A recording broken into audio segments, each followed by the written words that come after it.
Assalomu alaykum hammaga. Nexia'mizda pechka vakuum korpuslarini zamana qilib almashtirib beramiz. Tarpetkalar yechilgan. Bitta vakuum yo'q degan vakuumlar qo'yildi. Pechka vakuum postavkasini plasmassasini qo'yildi. Yig'ilyapti.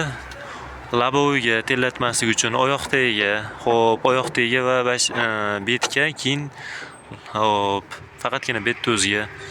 Xullas hamma regirovkalar ishlaydi, xudo xohlasa. Undan keyin zavodskiy o'zini мясорубкали prostoy nimani olib tashladik подъемникda. Xo'p, motorchi qo'yilyapti. Motorchiga yag'lab chista qilib, kak polujna qilib qo'yilib, montajlari qilinyapti. JM zalantalarda. Ularchi ko'tarib tushishi. 24 rel emas. Oddiy o'zida. Hamma yo'llari idealni bo'lyapti, xudo xohlasa. Prostoy punkt o'taydigan qilib beramiz. Xo'p, tarpetkasini yengil shumkani qo'yamiz, orada taqir-tuqirlarni yo'qotib, vakuumlarni ishlatib, pechkalarni tozalab, kak polujna qilib beramiz.